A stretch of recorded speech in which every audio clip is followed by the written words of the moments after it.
ക്ഷമിക്കണം, ഇത് നിങ്ങൾ കാത്തിരുന്ന വീഡിയോ തന്നെയാണ്. ലോകമെമ്പാടുമുള്ള എല്ലാ മലയാളികൾക്കും നമസ്കാരം. ഞാൻ RJ അഞ്ജലി. എനിക്ക് എപ്പോഴും നിങ്ങളോട് സംസാരിക്കാൻ കൊതിയാണ്. എത്ര സംസാരിച്ചാലും തീരാത്ത അത്ര സ്നേഹം മനസ്സിൽ സൂക്ഷിക്കുന്ന ആളാണ്. കഴിഞ്ഞ ദിവസം എൻ്റെ പേജിലൂടെ ഒരു പ്രാങ്ക് വീഡിയോ ഞാൻ പബ്ലിഷ് ചെയ്തിട്ടുണ്ടായിരുന്നു. അതിൽ ഞാൻ അങ്ങനെ ഉദ്ദേശിച്ചിരുന്നില്ല, ഞാൻ ഇങ്ങനെ ഉദ്ദേശിച്ചിരുന്നില്ല എന്ന് പറയുന്നതിൽ ഈ ഒരു സാഹചര്യത്തിൽ യാതൊരുവിധ അർത്ഥവുമില്ല എന്ന് ഞാൻ മനസ്സിലാക്കുകയാണ്. ഞാൻ അങ്ങനെ ഉദ്ദേശിച്ചില്ല എങ്കിൽ കൂടി ആ വാക്ക് പൊതുസമൂഹത്തെ മുറിവേൽപ്പിച്ചു എന്ന് മനസ്സിലാക്കുന്നത് കൊണ്ട് തന്നെ എല്ലാ പ്രിയപ്പെട്ടവരോടും നിരുപാധികം ക്ഷമ ചോദിക്കുകയാണ്.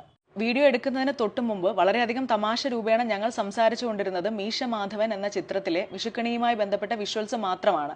അത് സംസാരിച്ച് ചിരിച്ചുകൊണ്ടാണ് വീഡിയോ ഞങ്ങൾ ആരംഭിച്ചത്. വീഡിയോ പബ്ലിഷ് ചെയ്തപ്പോൾ ആദ്യത്തെ കുറച്ച് മണിക്കൂറുകൾക്കുള്ളിൽ ഞങ്ങൾ വിചാരിച്ചത് ആ വാക്കിനോടുള്ള പ്രതിഷേധമാണ് നിങ്ങൾ രേഖപ്പെടുത്തിക്കൊണ്ടിരിക്കുന്നത് എന്നാണ്.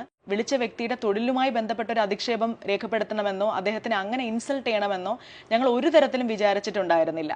പ്രാങ്ക് സ്റ്റാറിലേക്ക് യാതൊരുവിധ ബന്ധവും ഇല്ലാത്തൊരു വ്യക്തിയെ റാൻഡമായി വിളിക്കുകയല്ല, ഗൂഗിൾ ഫോം വഴി രജിസ്റ്റർ ചെയ്തവരിൽ നിന്ന് മാത്രമാണ് വിളിക്കേണ്ട ആൾക്കാരെ ചൂസ് ചെയ്യുന്നത്. വിളിക്കുന്ന വ്യക്തിയുടെ പേരോ ഐഡന്റിറ്റിയോ യാതൊരു കാരണവശാലും ഈ സാഹചര്യത്തിലേതുപോലെ തന്നെ പബ്ലിഷ് ചെയ്യാൻ ശ്രമിക്കാതിരിക്കുകയും ചെയ്യും. ഇവിടെ യാതൊരുവിധ ന്യായീകരണങ്ങൾക്കും പ്രസക്തിയില്ല എന്ന തിരിച്ചറിവിൽ നിന്നുകൊണ്ട് തന്നെ ഇത്തരത്തിലുള്ള മിസ്റ്റേക്കുകൾ എൻ്റെ ഭാഗത്ത് നിന്ന് ഇനിമേൽ വരാതിരിക്കാൻ പൂർണ്ണമായിട്ടുള്ള ഒരു പരിശ്രമം ഉണ്ടാകും എന്ന് ഉറപ്പ് നൽകുകയാണ്. തെറ്റ് ചൂണ്ടിക്കാണിച്ച എന്നെ തിരുത്താൻ ശ്രമിച്ച എല്ലാ പ്രിയപ്പെട്ടവർക്കും ഹൃദയത്തിന്റെ ഭാഷയിൽ നന്ദി.